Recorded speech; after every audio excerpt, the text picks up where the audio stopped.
For 13 years, my bones were held in place by a soul-suppressing pearl, and my spirit had become so weary with boredom that I felt on the verge of fading away entirely. It was then that I encountered the true daughter of Marquis Valerius, the one they had cast out of their family. She collapsed onto my grave, her face streaked with tears that fell onto the soil above me. "I want to die," she whispered, "and you want to live. Let's make a trade." I had never imagined that, as a mere wisp of a ghost, I could be seen by the living. I certainly never thought the person who could see me would be the long-forgotten daughter of the Marquis. It had been half a year since our first meeting. The Marquis family was in the process of bringing her back to their grand estate when their journey led them past the small, neglected plot of land where I was buried.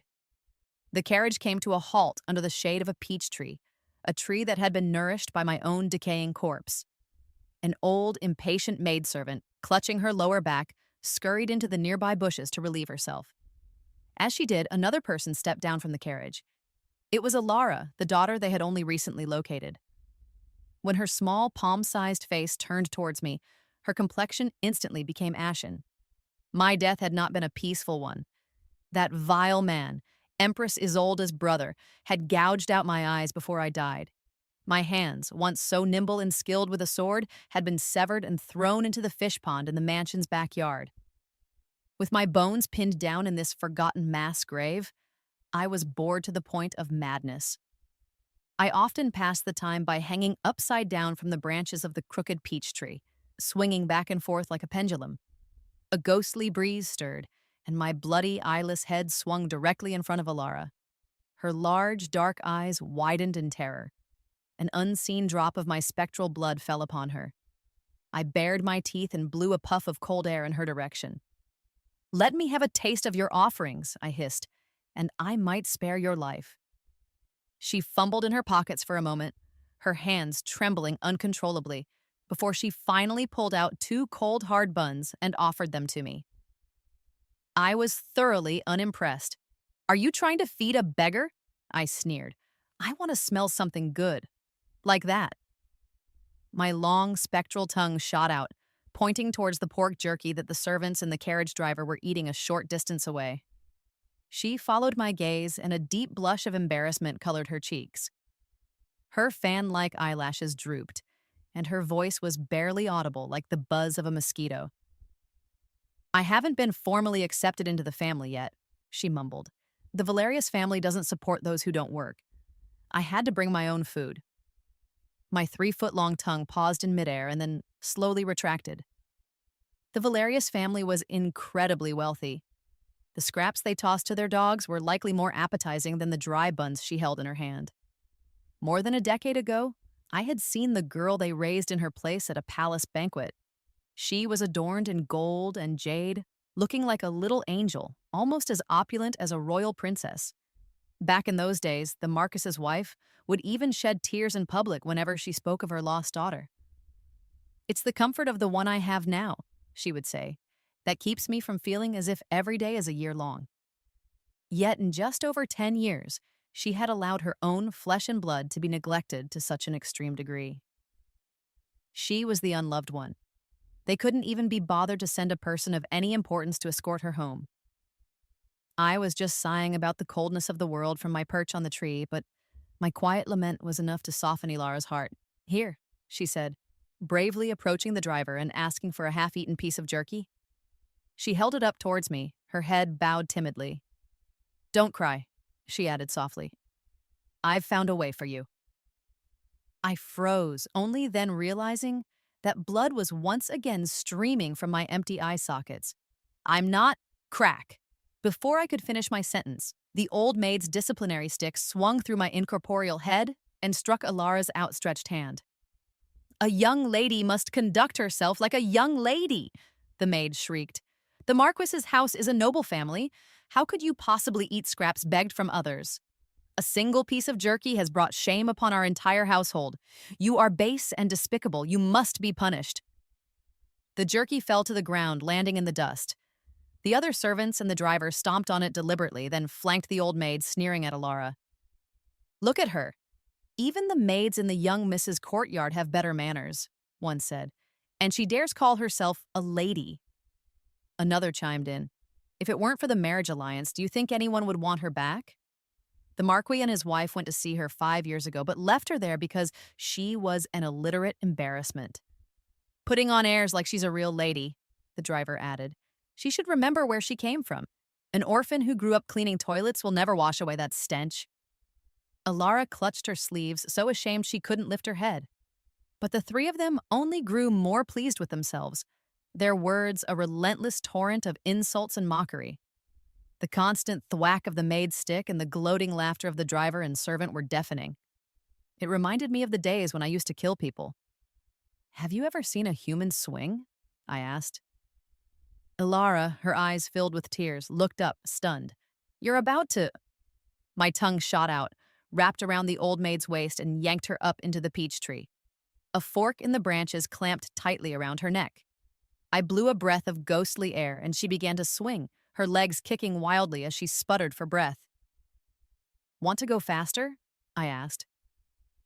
Ilara was frozen in shock. The old maid was choking, on the verge of death. The driver and the servant screamed and ran over, trying to help. I let out a wicked laugh. Want to see a human pinwheel? The driver and the servant were snatched up by the tree's branches and sent spinning violently through the air. They shrieked hysterically, piss and shit flying everywhere as they cried for their mothers and fathers, their eyes rolling back in their heads. The little girl, through her fear, began to laugh. An incense stick's time later, the three unconscious bodies were lying neatly on the ground, all of them having soiled themselves. So, who's looking glamorous now? Ilara and I held the dusty piece of jerky and feasted. What's your name? She asked. When I get back to the capital, I'll save up some money to have rites performed for your soul. My name was not something she should concern herself with. Besides, my soul was beyond saving. I've been struck by a soul-suppressing pearl, I told her. Don't waste your energy. I didn't tell her that my soul was on the verge of scattering completely. Just tell them they were attacked by a ghost. Looking like that, they'll be too frightened to say anything else. I swung myself back up into the tree. Live well, I said. After all, living is the one thing I want more than anything. To live, and to send those bastards to hell. She paused for a moment. You like the smell of meat, she said. I'll come visit you next time and bring you a whole roast chicken. She swore she'd bring me a roast chicken, but after she left, half a year went by without a single word. I know about the soul-suppressing pearl, she whispered, her voice weak. To be free, it requires a life for a life. I went to the Grand Temple to get this talisman. If you just nod, I'll give my life to you. A clap of thunder illuminated Ilara's pale face. Unlike the vibrant, though timid girl from 6 months ago, her breath was now a faint, shallow thread. She had collapsed under my peach tree, completely devoid of strength. I didn't forget you, she said, her voice raspy. I just couldn't get out. Don't be mad that I didn't bring the roast chicken. See? Even at death's door, I was still thinking of you. She just wanted to die. She could have done it anywhere, but it was a 30-mile journey from the capital to this desolate place. She must have walked the entire night through the mud and rain. Who pushed you to this? I asked. The Valerius family. She smiled, a look of grim resolution on her face, which was streaked with a mixture of rain and tears. The next moment, a sharp dagger sliced across her wrist. It was the world, she said. It was me being stupid and weak, not as good as everyone else. This is my fate. Blood gushed from the wound, staining the damp talisman she had hidden in her clothes and causing it to glow with a golden light. Come here, she pleaded. Come and hold me. You're the only one who ever protected me. Oh, you don't have hands. Then I'll hold you. No matter how much I wanted to save her, it was all in vain.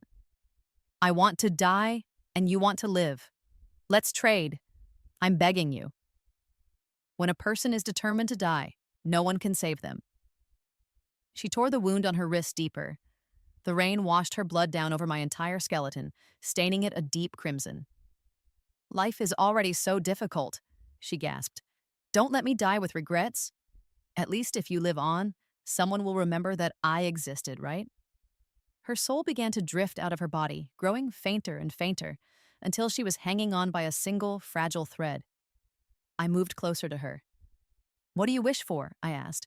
"I'll do it for you. I'll do anything." She smiled and held me tight, burying her face deep into my chest. "You have to live a good life," she whispered, "and I'll be reborn into a better family. We both win." Did we? Unless I dragged everyone who had wronged her down to hell with me, it felt like a wasted death. That night, a forgotten true daughter of the Marquis died in a mass grave, and a vengeful demon was resurrected. The peach tree withered and died overnight. I took Alara's body and walked down the mountain. I didn't know about the next life, but in this one, I would have my revenge. Blood for blood. Before returning to the capital, I paid a visit to the Grand Temple. There, an Empress Dowager spent her life as a vegetarian, praying for her deceased son's soul. She had never liked me. The time she punished me by making me kneel, I lost my 8-month-old child. But now, after I told her the truth about how her son had really died, she couldn't wait to join my cause, ready to stir up a storm with me and fight our way back into the Forbidden City. With our agreement solidified, I returned to the Marquis's estate on the day of his other daughter's coming-of-age party. The main hall was filled with joyous celebration. Everyone was crowded around the fake daughter, Serafina, showering her with priceless jewels and treasures as if they were common trinkets. They all congratulated her on becoming a woman, reminding her to be careful with her words and actions so as not to jeopardize her bright future. She was the very picture of success, surrounded by flowers and endless praise. No one seemed to remember that today was also Alara's birthday. The Marquis's wife pulled the charming fake daughter into her arms, a dozen large boxes stacked neatly in front of her. "This was from your grandmother's dowry," she said warmly. "I only received it myself after your brother was born. I'm not giving it to anyone else, only to my darling Serafina." Serafina pouted, burying her face in her mother's embrace with a smile that was both innocent and cunning. "I knew it. Mother loves me best. Serafina loves you so, so much." The Marquis's heir, Adrian, walked up with a gentle smile, presenting his own treasure. "Brother doesn't have a family heirloom like mother's, but this 5-colored agate was a gift from the Emperor himself. Brother had to beg Prince Damon for it, so its meaning is quite different." "Prince Damon? The 4th one?" "Yes, that's him." "Heh, what an unexpected surprise." The Marquis, sitting in the seat of honor, proudly stroked his beard.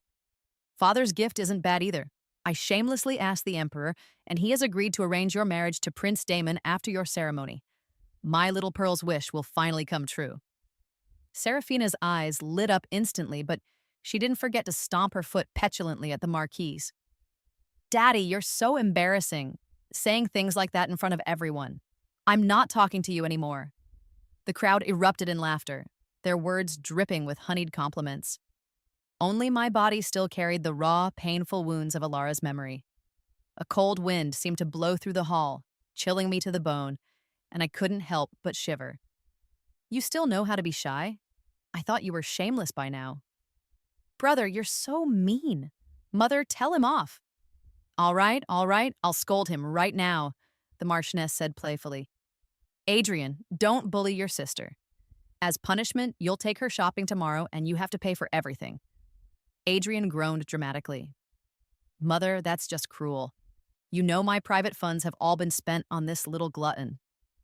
Serafina stuck out her tongue and made a face. "Serves you right, Neener." "What about me?" My voice cut through the roaring laughter, a jarring note that ruined the festive mood. I stepped out from the shadows. "What do I get?" The laughter died instantly. Every face was etched with the clear annoyance of having their good time spoiled. Adrian shot me a cold glare. "So, you decided to come back. I thought you had more backbone than that. Couldn't make it on your own, so you came crawling back with your tail between your legs? Do you have any idea how worried Serafina was because you ran away? She couldn't eat or sleep for days. Daring to elope with someone. You truly have no shame. You've disgraced the entire family." Serafina, who had been startled by my return, quickly masked a flash of hatred. Biting her lip, her innocent eyes welled with tears as she tugged on Adrian's sleeve, her voice trembling with grievance. Brother, don't say that. I'm not mad at sister anymore. Even though she threw me out of the house and I almost died. After all, I've enjoyed the family's wealth for so many years, I'm content. I'm sure she was just misled into eloping. She must know she was wrong now. Then she looked at me, her expression one of genuine concern. Since you're back, sister, I think I should return everything of yours to you, but sister, you left without a word and made father and mother worry sick. Don't forget to apologize to them. The Marquis's wife shot me a venomous glare and sneered. I wouldn't dare accept. The last time you apologized to her, you pushed her into the water. If you apologize to me, I might just end up as a corpse myself. Besides, I only have one daughter, and that's you, Serafina. Don't insult me by comparing her to others. Serafina blinked her big, troubled eyes at me. Sister, hurry up and admit you were wrong. Seeing my lack of reaction, the Marquis roared, Get on your knees. I didn't move a muscle, but my body instinctively recoiled with a wave of sadness and pain. That was Alara. Her soul was gone, but her body still grieved. Looking them straight in the eye, I gave them one last chance. Everything she has. Shouldn't I have it too? You think you're worthy of being compared to Serafina? Adrian was furious. You country bumpkin with no manners. You've embarrassed this family time and time again. If Serafina hadn't protected you, you'd have died 10,000 times over. Elope with someone? Who told you that?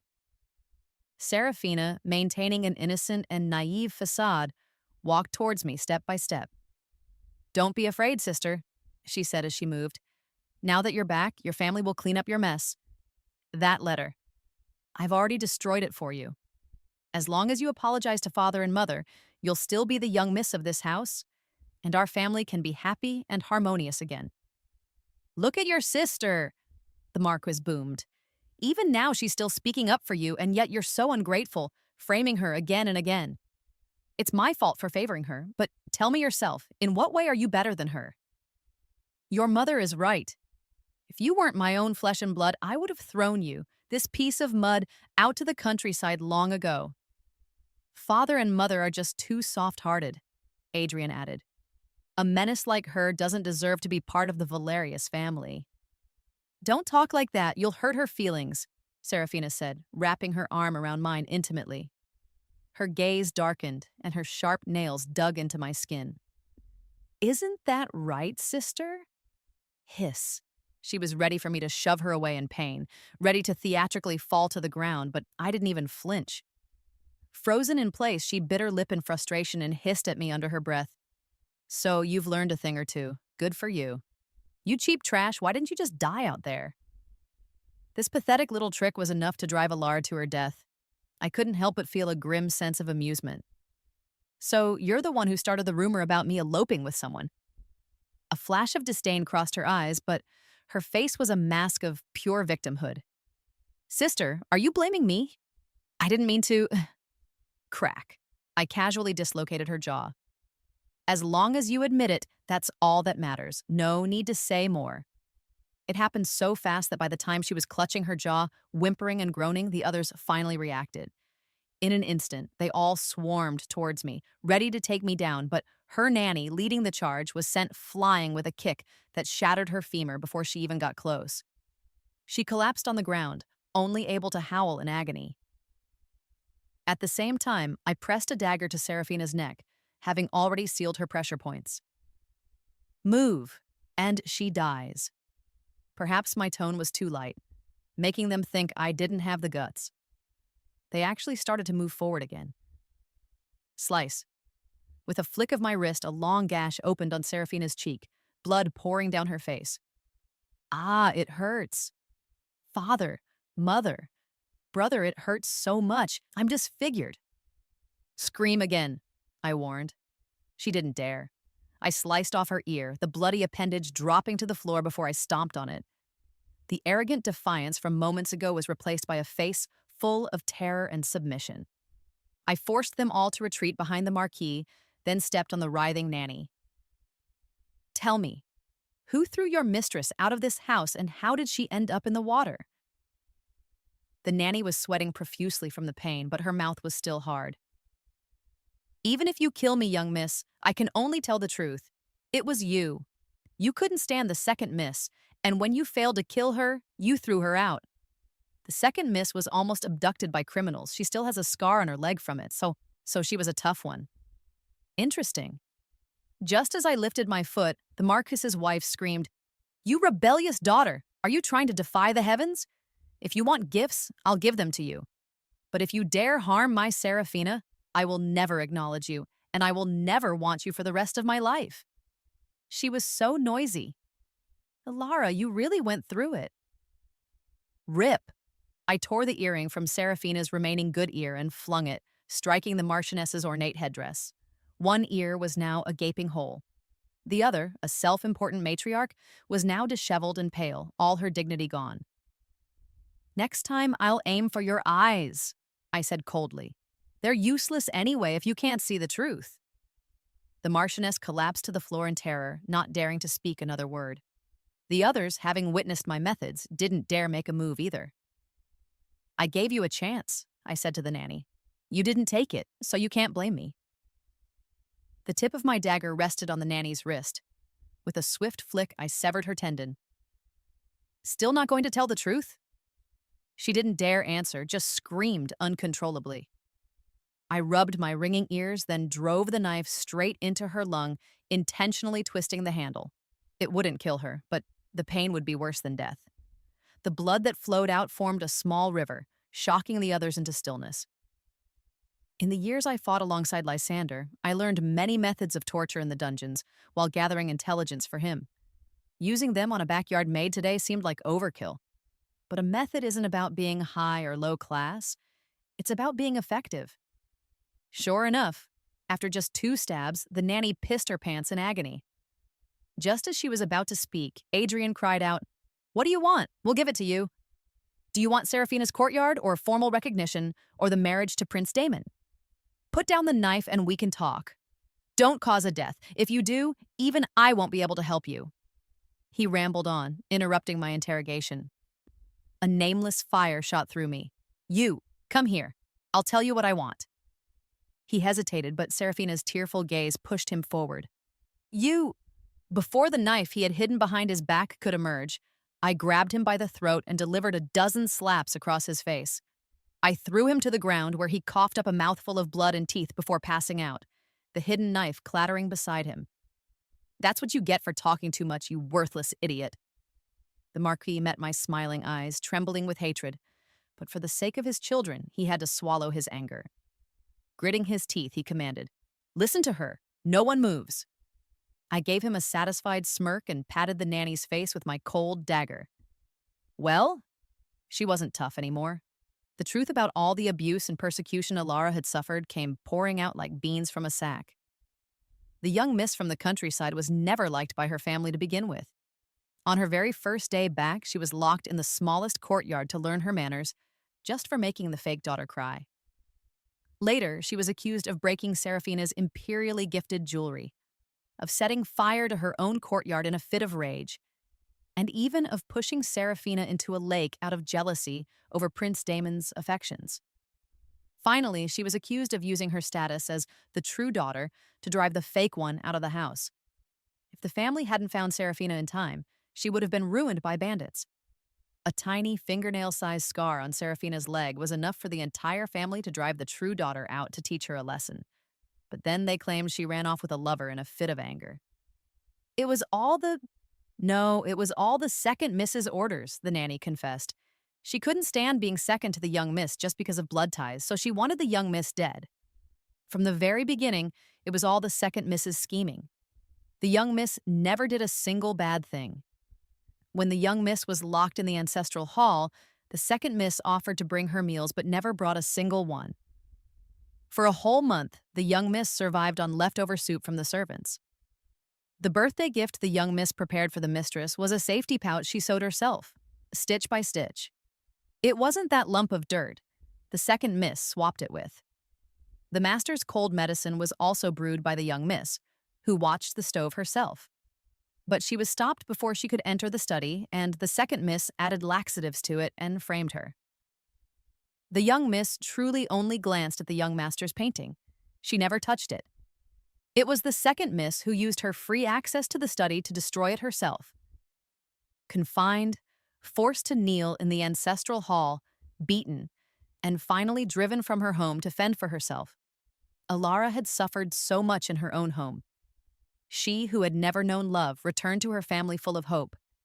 Instead, she found that the love she yearned for was being enjoyed by someone else, and her own flesh and blood, who should have loved and protected her, gave her nothing but overwhelming hatred and malice, betrayed, despised, even persecuted and driven out by her own family.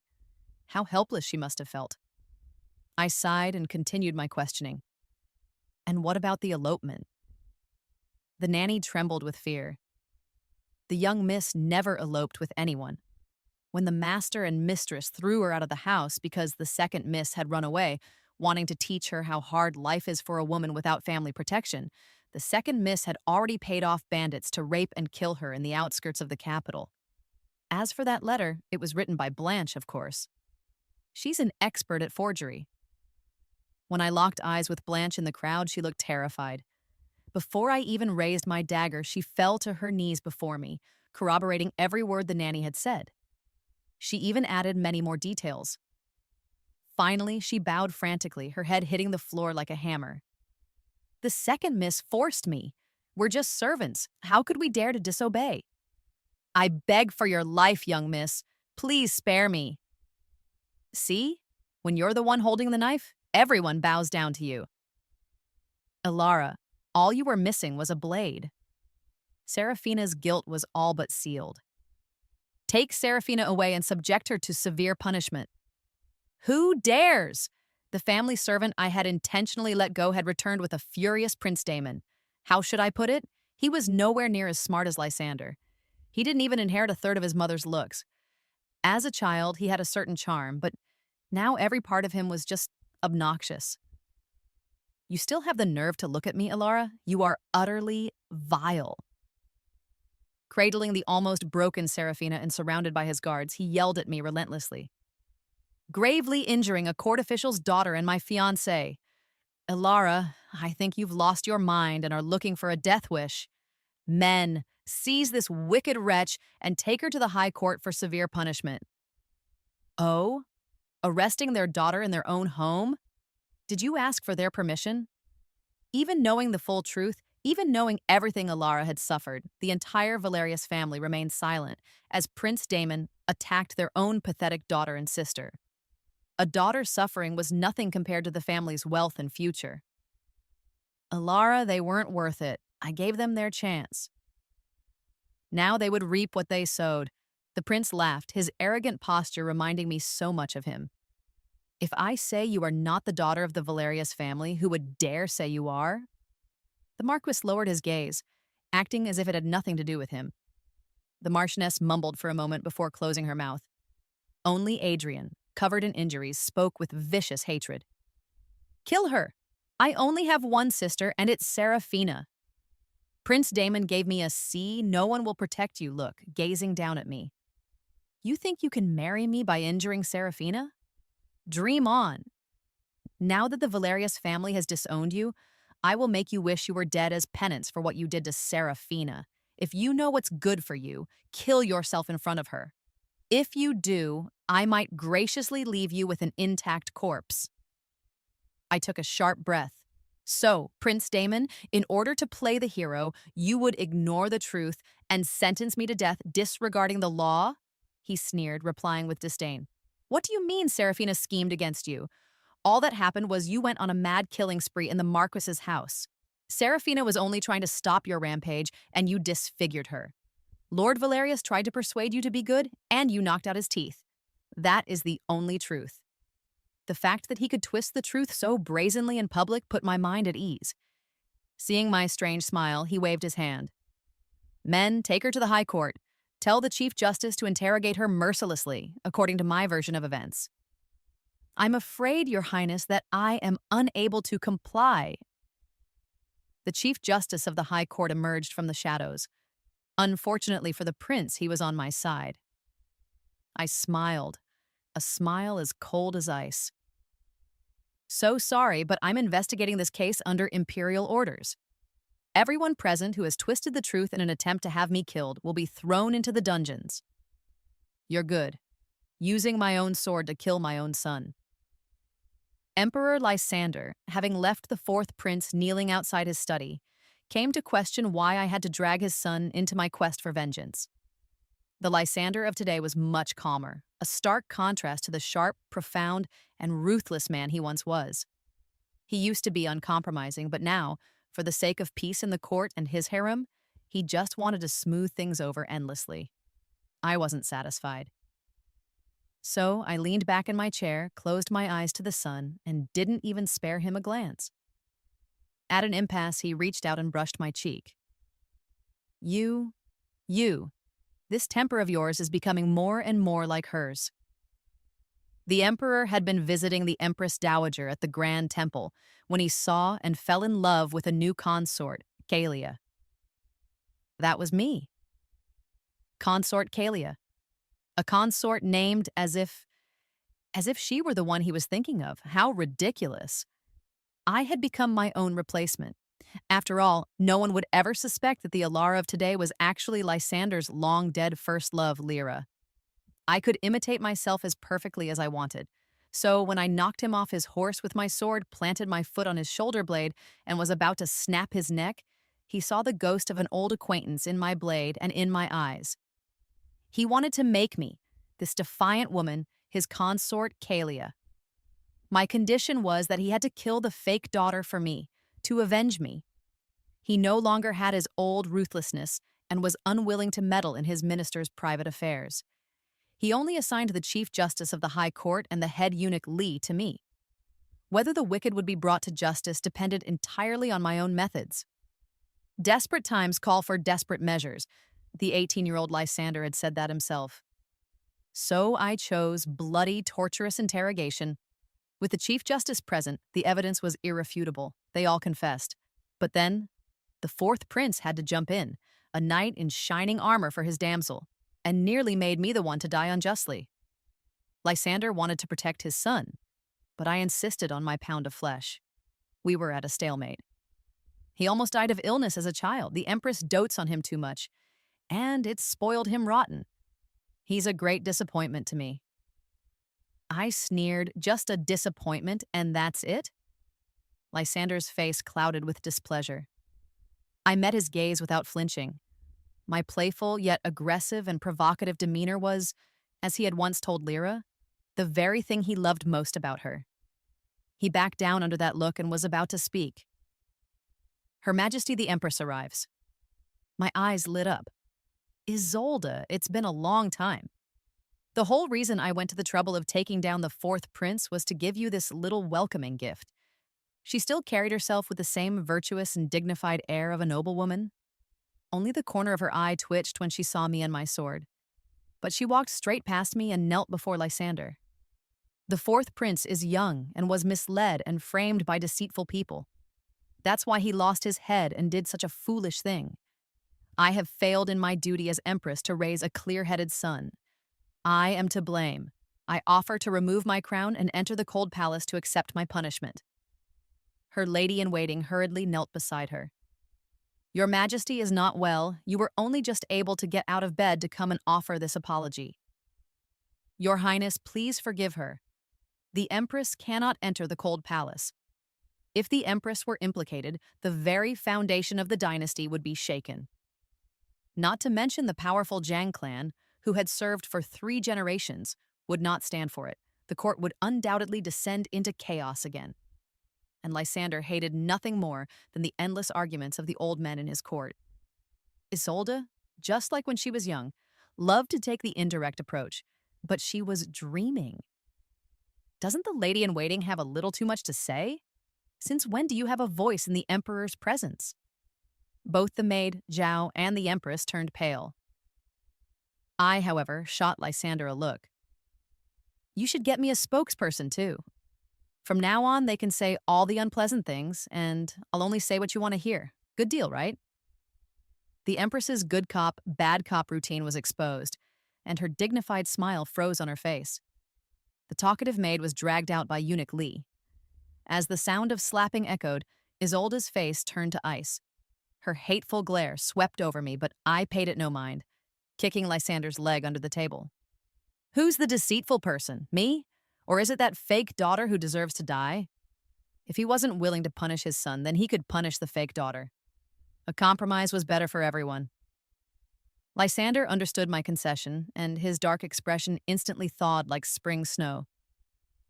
You are my beloved consort. If you are a deceitful person, wouldn't that make me a foolish ruler? The Empress means that the Valerius family's daughter is vicious and cruel.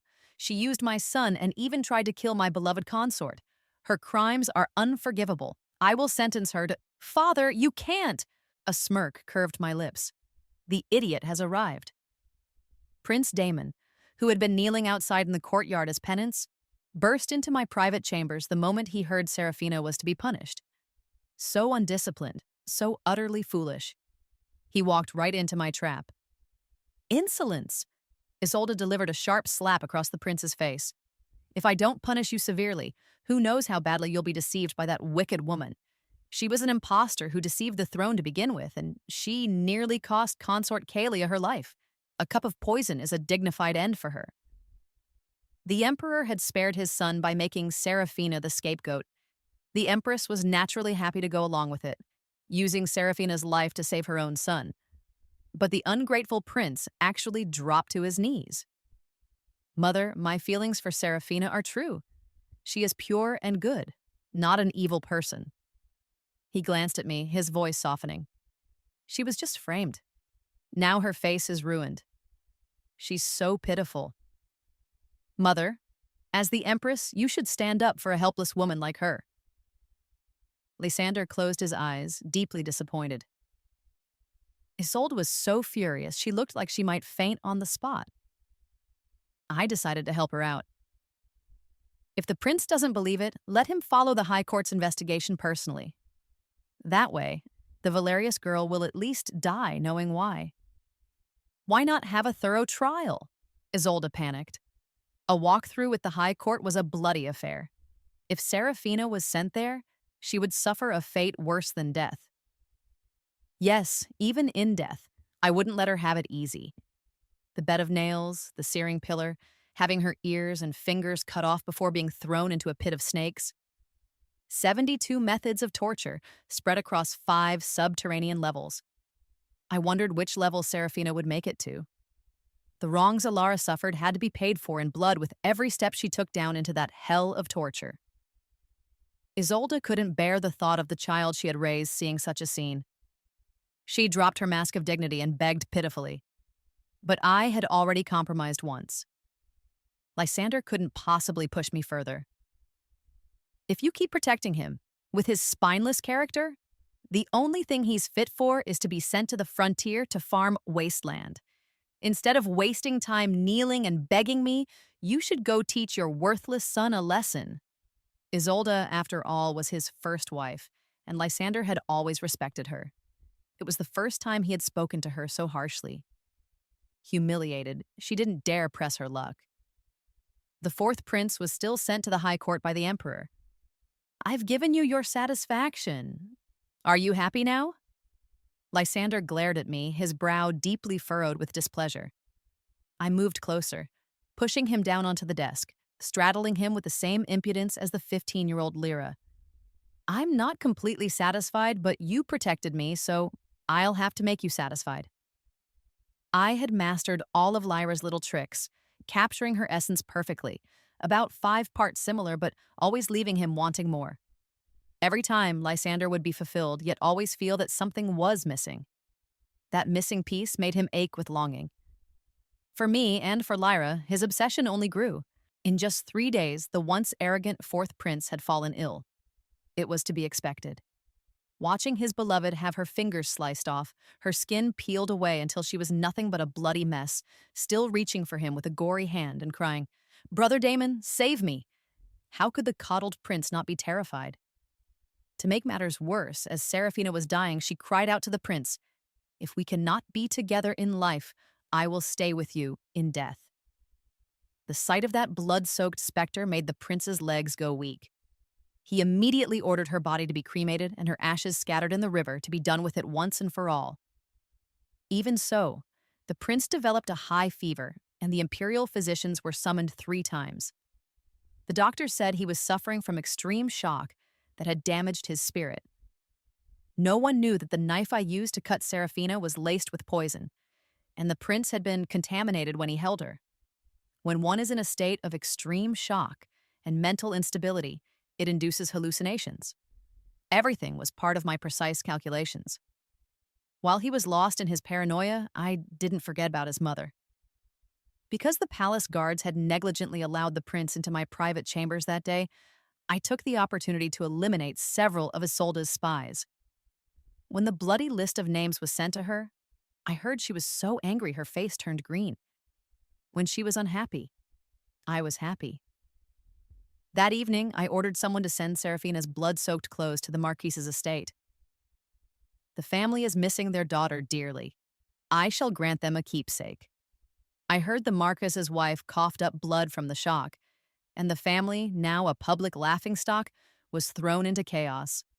I sat cross-legged, cracking melon seeds while Lysander sighed incessantly. To think my son is so useless, it's more shameful than if someone had killed me. I gave a subtle signal, and these words spread throughout the palace. The Empress's quarters in particular heard them the most. Isolde threw another massive tantrum in her palace. A young attendant who came to pay her respects was punished by being forced to kneel simply for wearing a red rose. The virtuous and magnanimous Empress was starting to show her true colors. This was just the opening act. The real show was yet to come. Lysander desperately searched for traces of Lyra in me, addicted to my fearlessness. He practically lived in my palace. His grace, his favoritism, his attention. It was all mine. In a moment of passion, he nibbled my ear and whispered Lyra's name. I turned his chin, forcing him to look at my face. I am consort Kalia, the orphan girl Kalia. He pressed his forehead against mine and laughed self-deprecatingly. You're right. She was never as obedient as you. If Isolde had dared to call her a wicked person, she would have slapped her right in front of me. I wasn't that arrogant. The time I slapped Isolde, she had pointed at my swollen belly and, with a smile, tore into me with her fangs. You've killed so many people.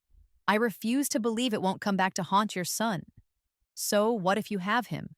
Who knows if you'll even give birth? Or what he'll be like if you do?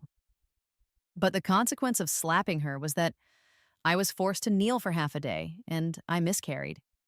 It was much later that I learned she had applied a blood-moving medicinal herb to her body before she came dancing up to me that day. From the very beginning, her goal was to make me lose my child. My son died because of her scheming, so her son wouldn't get to live in peace. So what if he was closely protected? In the end, he was ruined by my hand. Tracing Lysander's sharp brow, I couldn't find a shadow of the man he used to be. And her? Where did she go? Lysander's body stiffened. He quietly pulled his hand out from under my pillow, turned his back to me, and said faintly, "It's late, let's sleep." I couldn't sleep. I missed my little brother. When Lysander rushed to the rescue with my secret message, I was surrounded in the prince's mansion by Isolde's brother and his troops. Isolde held my hidden younger brother in front of her, forcing me to surrender. Traitorous rebel, who dies? You or him? Choose.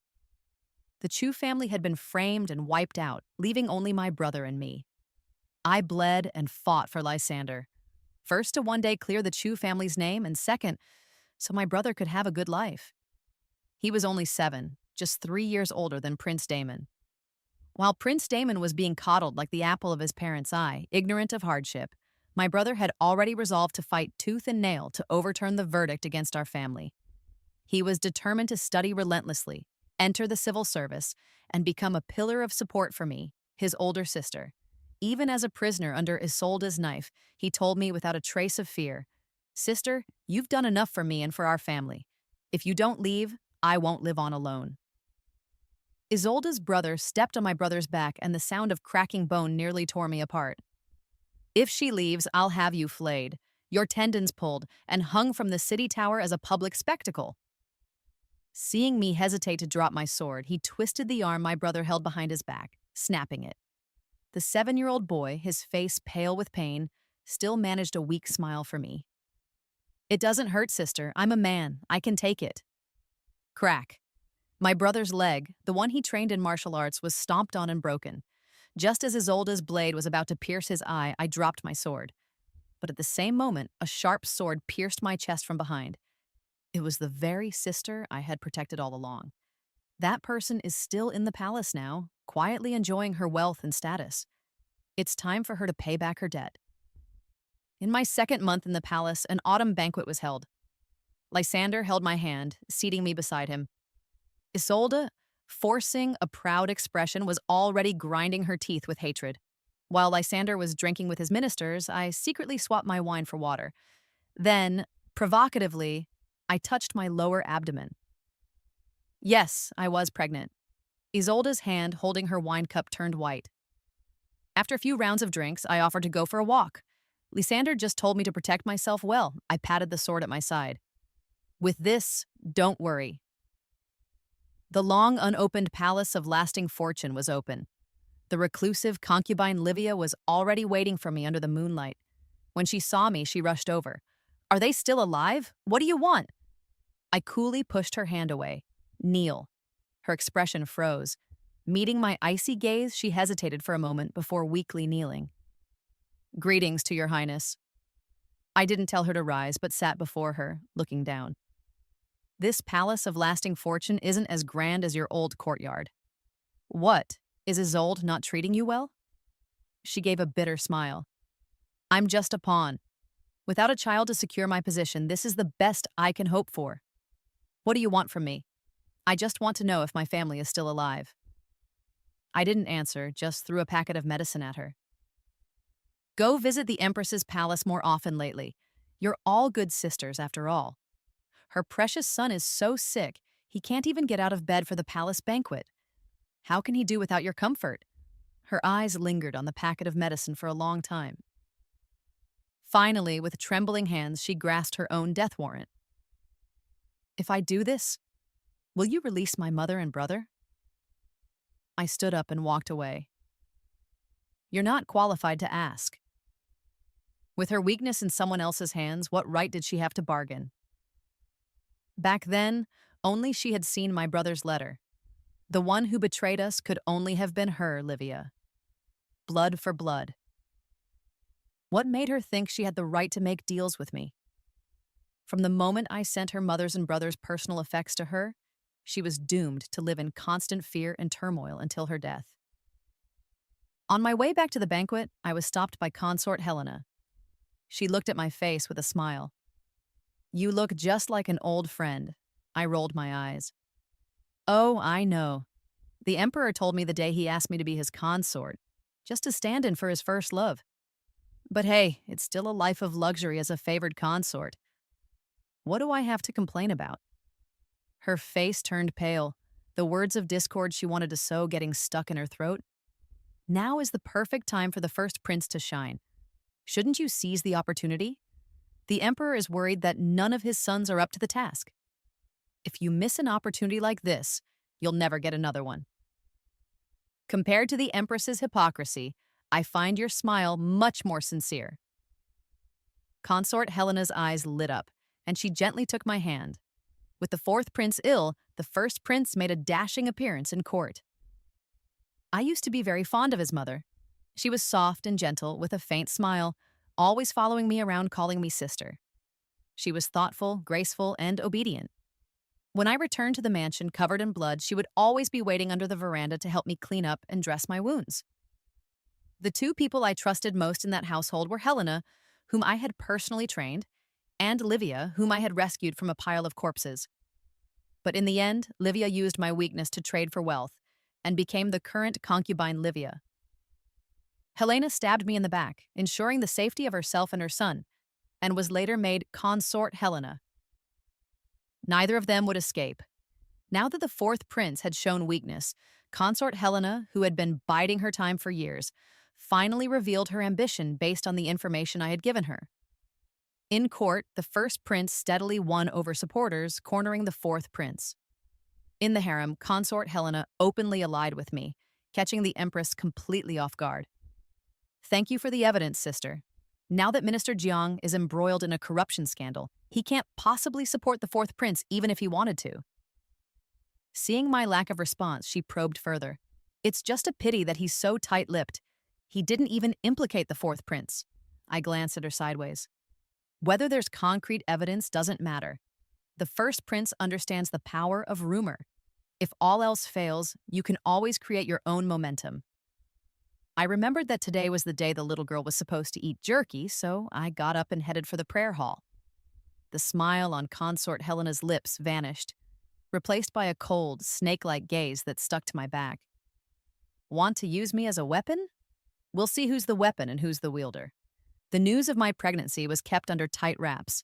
Lysander surrounded me with layers of protection, determined to ensure the safety of both mother and child. He said he would do anything to keep us safe. I hid a smile and agreed that, of course, that was what I wanted.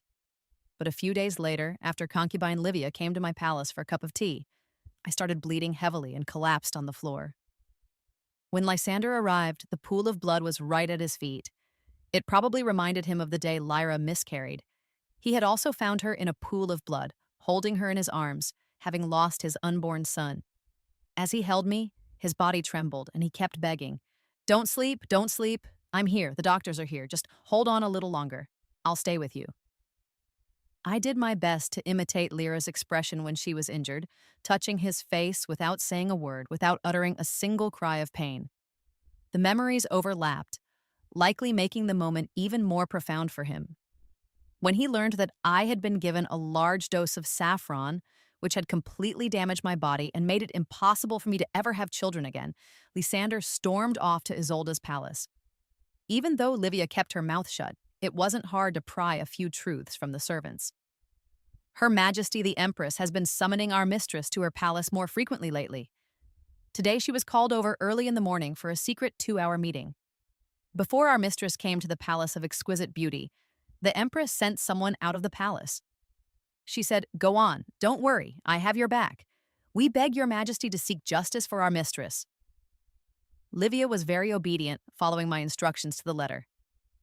Lysander kicked Livia to the ground. "Are you her dog? I've never seen such loyalty. If you're so loyal, why did you betray Lyra back then? You worthless scum, you deserve to die." As Livia was being dragged away, she kept begging me for mercy. I knew what she was saying. She was saying she had done as I asked and that I should spare her mother and brother. But I no longer had a brother. Why should she? After she was thrown into the cold palace, I sent her a grand gift. She loved to play the zither, so I had a lute made from her mother's bones. She loved to play the drums, so I had a small drum made from her brother's skin. She went mad, screaming and cursing me for being a heartless monster, for being untrustworthy and deserving of death. Halfway through her tirade, a figure in a black cloak appeared before her. "Me? You were poisoned with saffron and bled so much, yet you can still come here? You are cruel, so cruel." I was never a kind person, and this wasn't the first day she knew it. I pulled her into my arms, took the hairpin from her hair, and slowly, pinprick by pinprick, disabled her. Then I dragged her for what felt like miles and threw her down a dry well. Before I left, I told her a truth that would ensure she would never rest in peace. I am not Lyra's sister. Lyra never had a sister, so if I have her skill with a blade and her mannerisms, what do you think that means? She must have figured something out, desperate for confirmation. But in such a deep well, in such a desolate cold palace, no one would ever hear her. When I was tortured to death, cut by inches and my bones broken, my brother was forced to watch in the same hopeless way. He tasted that pain. All those executioners deserve to taste it too. Years ago, Livia's mother was sold to a brothel and nearly died from the abuse. It was I who stormed in and saved her. Her brother was useless in both literature and martial arts, a slave born to a prostitute. It was I who used the favor I'd earned by taking a sword for Lysander to get him a job. But in the end, it was that mother and son who used fake news of my death to lure my brother to the capital. They betrayed me. They deserved to pay back everything they owed. Back then, it took the three of them using every scheme and plot they could muster to take Lyra's life. But now, one is dead in the cold palace. The other two are at each other's throats after I drove a wedge between them, and I no longer have any weaknesses for them to exploit. Will I lose this time? When I returned to my palace, exhausted and still stained with blood, Lysander was sitting by the bed reading. He didn't seem to see the blood on me, just grabbed my cold hand, his voice full of fear. "You can't get cold.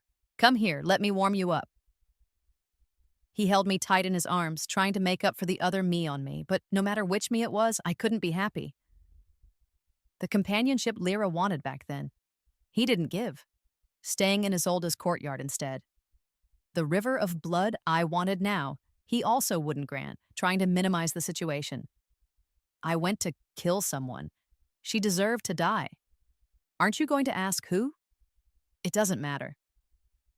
It wasn't that the killing didn't matter, just that the person who died didn't matter. I almost let myself be fooled by his deep affection and protectiveness. Almost. Because the instigator, the Empress, was forgiven by him. He stripped her of her power to manage the 6 palaces and confined her to her quarters to recuperate. That was his idea of getting justice for me. When you're better, I'll make you an imperial consort. Don't cause any more trouble, all right? Trouble? After Livia's body was discovered, I sent her bloody hairpin to the Empress's palace as a get-well gift. I heard the hairpin still reeked of a corpse, and the Empress vomited all day.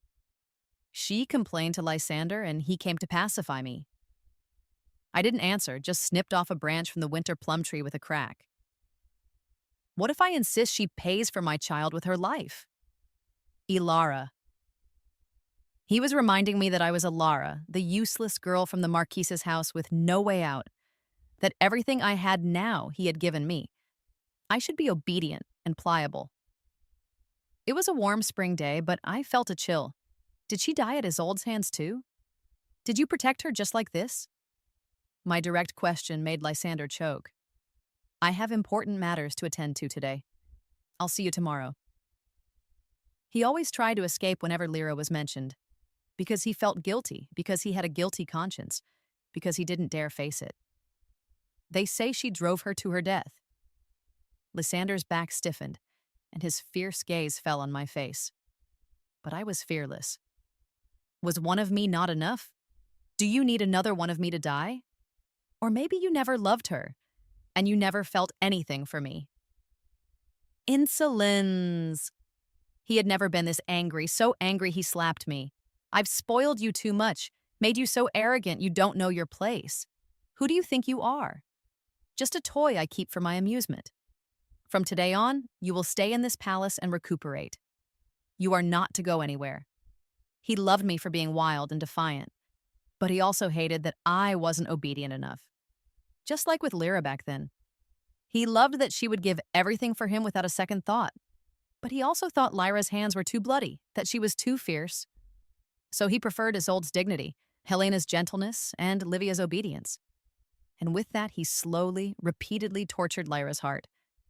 In reality, he only ever loved himself. I dropped the shears, watching Lysander's retreating back, and fell silent. I gave you the knife again and again. I gave you the chance to make amends. You were the one who didn't take it. From now on, you can't blame me. I was left to languish in my palace. For many days, I didn't see Lysander. Everyone said consort Kalia was too arrogant, had displeased the Empress, and had now fallen from favor. With the consort out of favor and the Empress ill, no one was happier than consort Helena. She gained power over the 6 palaces, and her son, armed with evidence of the 4th prince's corruption, was making waves in the court. The 4th prince was repeatedly denounced by ministers, completely disappointing Lysander. Finally, he stripped the 4th prince of his power and ordered him to recuperate. Isolde coughed up blood upon hearing the news and, weak as she was, requested an audience with Lysander. That day, I flew a kite in the courtyard. A soaring eagle, so lifelike it seemed alive, danced in the sky above the palace. Lysander stopped outside the Empress's palace and watched it for a long time.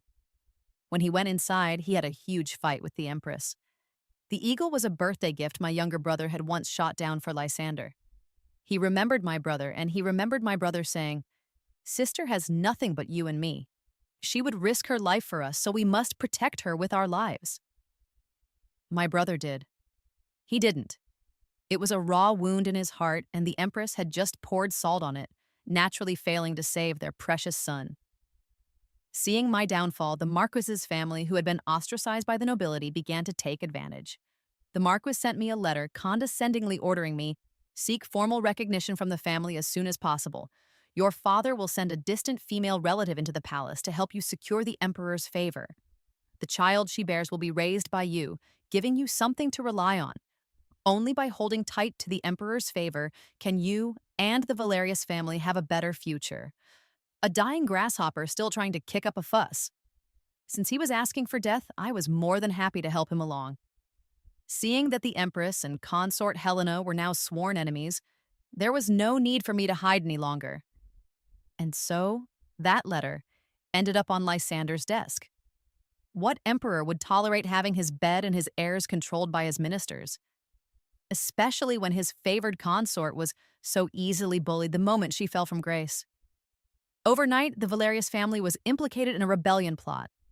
Their assets were seized, and they were exiled. It happened in the blink of an eye. See? If the Emperor wants to stand up for you, it's as simple as a wave of his hand. He just wasn't willing to. Lysander was once again reminded of my helpless isolation. After ignoring me for a month, he came to see me again. "You've learned your lesson. Now you need to learn to be more obedient." My sword had been taken away, so I could only pick at my nails. "Didn't you say you liked my wildness and rebellious spirit?" He saw I could still banter with him, and his anger dissipated. "The palace is not a place for fighting and killing. There are many ways to protect yourself. I will give them to you, but you have to be good," I pouted. "Unless you give me a child to replace the one I lost." "What's so difficult about that? There's a ready-made one with the Empress Dowager." A sickly prince, as thin as a cat, was brought before me. He was so timid, he tried to hide behind people, not looking like a prince at all. His nanny repeatedly apologized. "Forgive us, Your Highness. The fifth prince is not well, so he's a bit timid." This child's mother died when he was born, and he had been raised by the Empress Dowager. But she was often away from the palace, so he fell into Isolde's hands. He spent 8 out of 10 months of the year sick. But he was, after all, still alive. And he had, after all, fallen into my hands. I rose with a smile, my face showing a tenderness I had never displayed before. "Come here, let me have a good look at what my son looks like." Give Lysander a child? Ilara's body wasn't suitable, and I wasn't foolish enough to place my own weakness in his hands. Besides, I couldn't wait any longer. A ready-made one would do just fine. Without a noble family backing me, I had only Lysander, and he didn't suspect me. My newfound son, naturally, got the best tutors and the finest living quarters. Even Lysander, when he spent time with me, would often play chess, paint, and occasionally plant flowers with the well-behaved Prince Orion. Seeing me rise higher and higher, and my son begin to show his talents, consort Helena grew restless. The first prince became increasingly close with the ministers, even showing a ruthless desire to eliminate the fourth prince. He even incited the officials to pressure Lysander to name a crown prince. The emperor was in his prime. Being pushed by his son to name a successor early was already a taboo. But then he had to go and attack my son over a trivial matter. Consort Helena's elaborate plans for her son came to an abrupt end just one step from the finish line. The first prince was accused of factionalism, harming his siblings, and having a malicious heart. He was banished to his fiefdom and forbidden to return to the capital without permission. All of this, from the moment I encouraged consort Helena to let the first prince shine, was a foregone conclusion. When the tree falls, the monkeys scatter. The opportunistic ministers, sensing a change in the wind, came to curry favor with me. I ignored them all, but during tea with the ministers' wives, I casually mentioned the former Marquis of Valerius's family. Perhaps their daughter had a thin fate, severing their familial ties. Combined with what I had done at the Marquis's estate before returning to the palace, it didn't take long for someone to guess my intentions. The Valerius family's son couldn't bear the hardships of exile and jumped into a river. His body was eaten by fish, and only a skeleton was recovered. Having to bury his own son, the old Marquis couldn't take it. He had a fall and was left paralyzed in bed. The Marchioness was now like an old servant, working day and night for a scrap of food. They were alone, with no end to their suffering in sight. A truly tragic state. They finally remembered they had another daughter and, full of regret, tried to ask about me through others. They were met with cold laughter. The Emperor's favorite consort? Is that someone you can ask about? You'd better give up any ideas of clinging to her. I was roasting jerky again, the best, most fragrant jerky.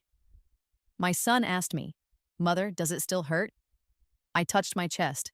"It doesn't hurt anymore." Alara was no longer in pain. The one who hurt was Lyra. Unexpectedly, someone used my supposed cruelty and lack of filial piety to attack me. When I was about to be named Imperial Noble Consort, an official impeached me, claiming my character was unworthy of the title. Lysander was furious. I advised him, "I don't care about being a consort or not. As long as I have you and Orion with me, that's enough." "Is it really enough?" Consort Helena arrived with a smile, followed by the Empress, who hadn't been seen in a long time. The two women whose sons were both disgraced had joined forces again. Is the consort truly the daughter of the Valerius family? The question struck at my very core. Of course not. My direct answer made them both frown. I continued, "I'm an orphan. Didn't you know?" Consort Helena maintained her benevolent facade but produced evidence intended to be my death warrant. "But this all proves you are not an orphan but a descendant of a traitor, the Chu family." Lysander squeezed my hand so tightly it hurt, his eyes filled with suspicion. "A descendant of the traitorous Chu family? Are you?" Isolde sighed with regret. Back then, the concubine was discovered to be a traitor's descendant, which is why she had no choice but to jump into the lake in the Empress's garden. I never thought she had such a beautiful sister. What a pity. Her words dripped with pity, but her face couldn't hide her triumphant glee. They probably thought that with their combined forces, I was doomed. "Where did this evidence come from?" Consort Helena smiled sweetly. "A maid from concubine Livia's palace gave it to me before she killed herself. It's all proof that you, my dear sister, manipulated her into using the Empress's hand to kill your own child."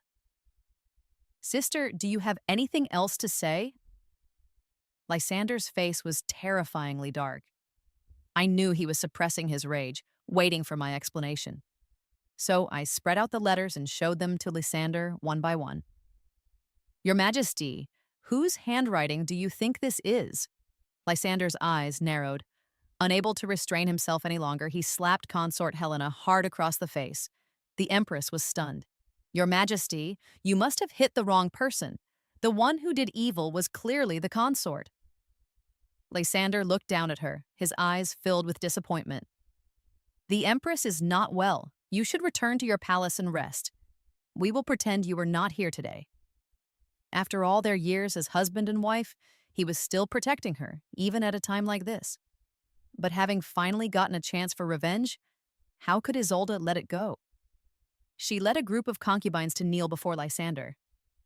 "I am the head of the harem, and it is my duty to advise you. To have a traitor's descendant by your side is a threat to the empire. For the sake of the nation, for your Majesty, I implore you to execute the last of the Chu clan."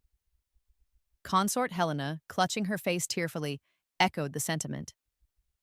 "Lyra's death was disgraceful. I fear the Chu family harbors resentment and has ulterior motives for staying by your Majesty's side.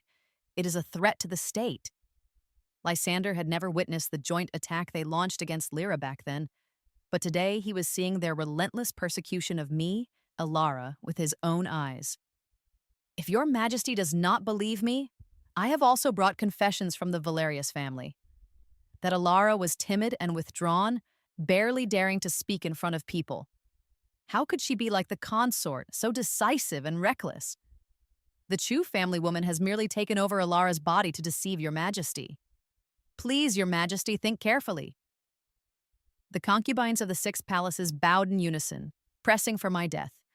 I calmly brushed off my sleeves and couldn't help but laugh as I looked at Lysander. What do we do? Do you die or do I? Everyone was shocked, glaring at me with fury. Consort, how dare you? The Empress was even more impatient. Your Majesty, are you still going to indulge her and protect her at a time like this? Then what do you think I should do, Empress? A cold, icy smile touched Lysander's lips as he sat down on a stone bench. The Empress gave me a sharp, triumphant smile. A traitor's descendant should naturally be beheaded and put on public display. Lysander nodded as if seriously considering it. Then he waved his hand. Men, drag her away, behead her, and put her on public display. The Empress and consort Helena exchanged a look of triumphant glee. But the next moment, Eunuch Lee's men dragged away consort Helena instead. Consort Helena was aghast.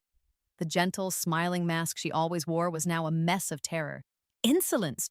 You're supposed to arrest the consort. What are you doing arresting me? The Empress was equally bewildered. Your Majesty, what is the meaning of this? Lysander looked down at them as if they were clowns. Consort Helena just said that those letters were given to her by concubine Livia's maid before she killed herself, and that the handwriting is identical to the consort's.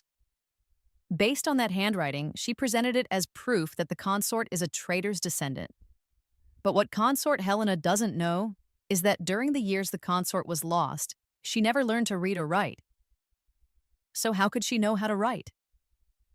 Everyone was stunned. The Empress quickly tried to cover. The consort's calligraphy and paintings have been circulated.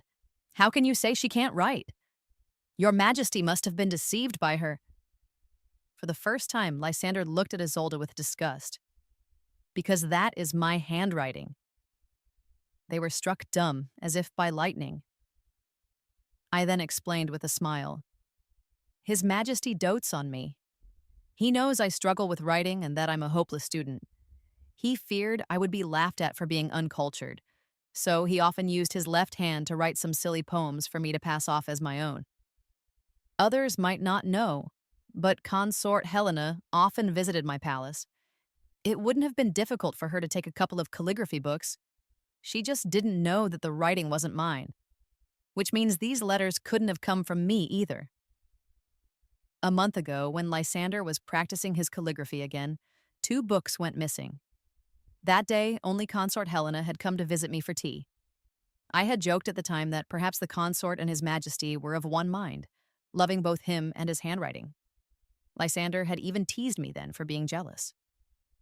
Consort Helena was terrified. No matter how much she pleaded her innocence, her fate was sealed. She was sent to the cold palace. The Empress collapsed to the ground, knowing her time was up. Lysander took my hand and walked past the crowd, back to my palace. He didn't even spare a glance for the Empress behind him. I was wrong. I shouldn't have been so soft on her. He held me in his arms, his body trembling slightly. I knew what he was thinking about. The day Lyra died, everyone was tight-lipped, leaving only the simple explanation that she had jumped into the lake in the Empress's garden and drowned. Lyra was afraid of water, terrified of it. She would never have jumped into a lake unless they had pushed her to the absolute brink. But what he didn't know was that drowning was a kinder fate than what I endured. I suffered through 5 of the 7 levels of the dungeon's tortures before I finally stopped breathing. And all the while, my little brother was forced to watch as they flayed my skin and pulled my tendons. The profound pain surged up again, but he was still just using me to find solace for himself. You protected me today. That's good enough. He held me tighter. He was capable of protecting me, but he had never protected Lyra. He was in agony, filled with guilt, but he no longer had the courage or determination to get to the bottom of it for anyone. Once again, I was utterly disappointed. In reality, he couldn't protect me either. From start to finish, I was the only one protecting myself. The letters Helena had were real. It was a weakness I had intentionally left behind. Alara indeed could not imitate Lysander's handwriting, but Lyra certainly could.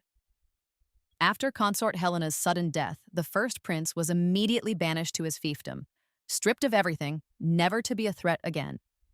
The 4th prince lost the support of the Jiang family, and the ailing empress could no longer help him.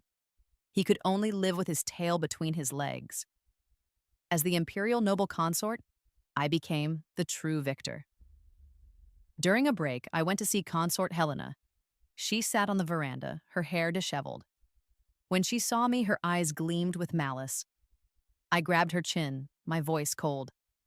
I'm not going to kill you, don't be afraid, because I want you to worry about your son in his faraway fiefdom every single day, to constantly guess and live in terror of which day he will die at my hands, just like my brother dying without a complete corpse. For such a ruthless person, Helena actually knelt on the ground and repeatedly kowtowed to me, admitting her wrongs. And don't even think about killing yourself. The moment you die, I'll send your son to join you, and you know I won't let him die easily.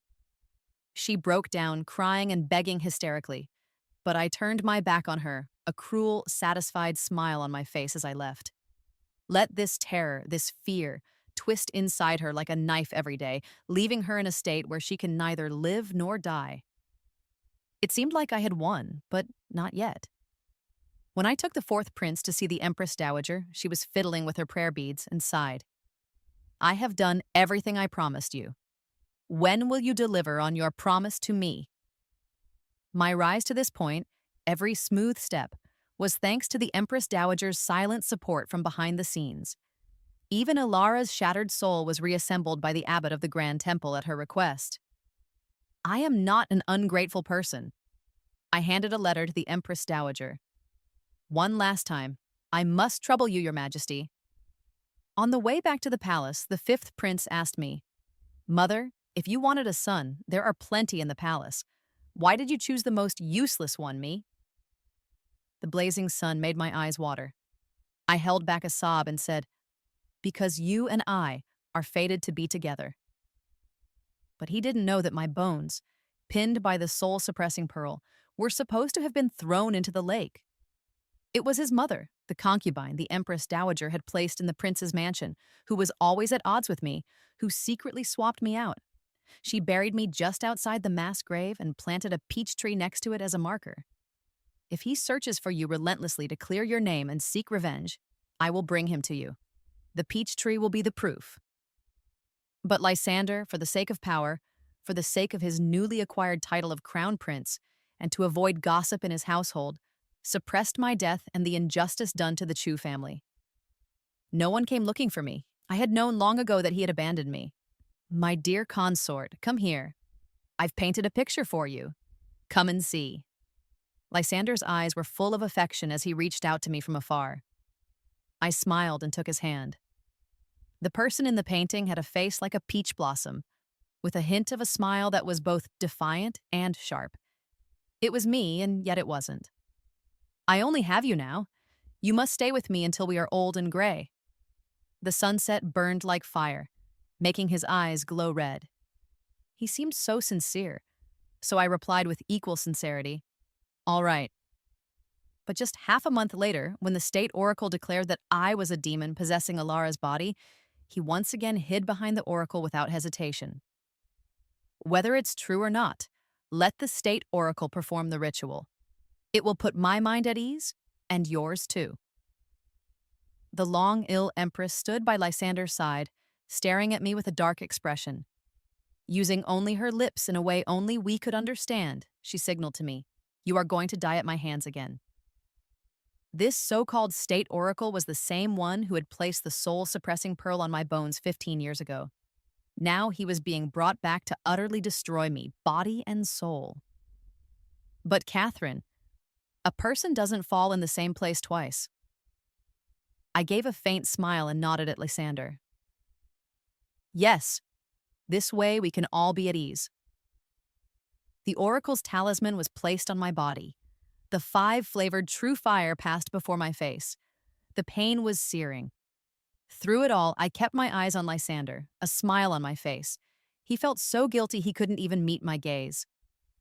Looking back on this life, my biggest mistake was huddling together for warmth with an equally helpless Lysander when I was at my most vulnerable.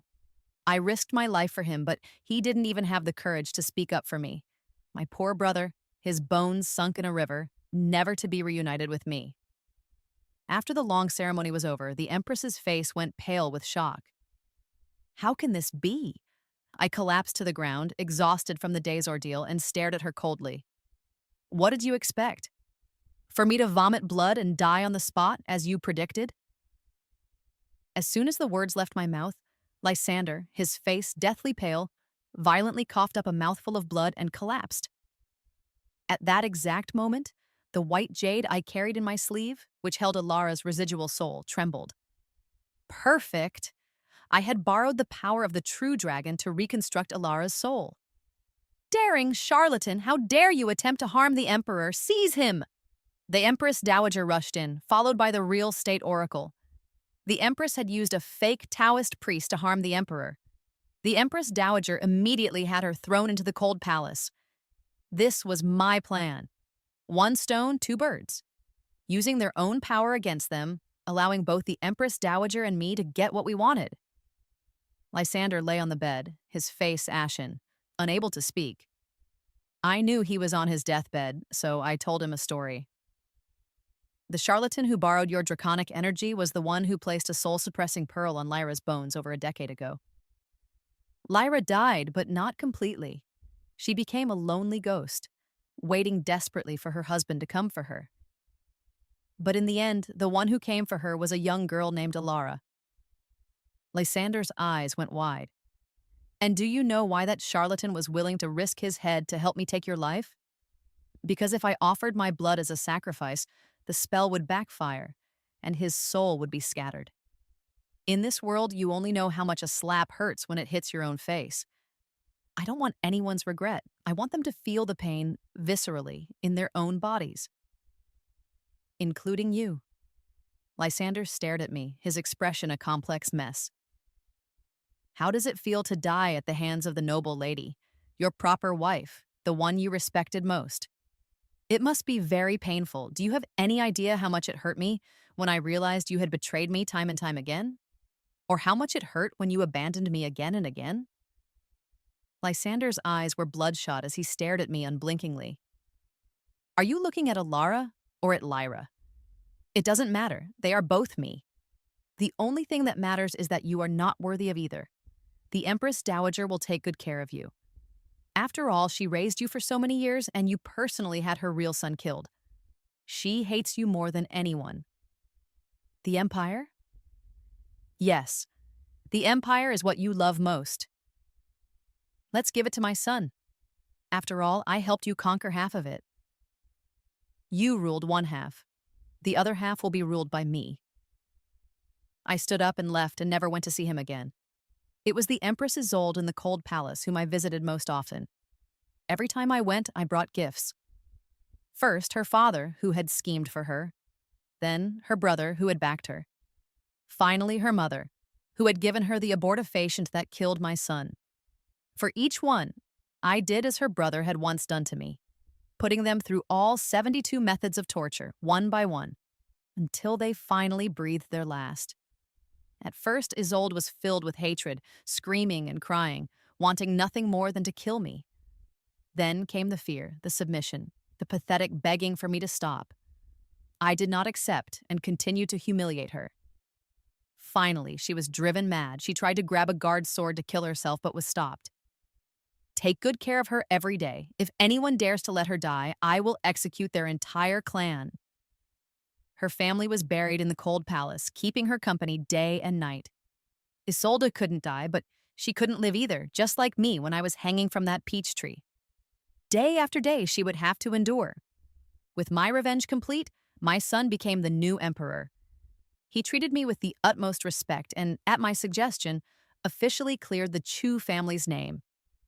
With no more worries, I, the youngest Empress Dowager in history, had nothing but endless blessings.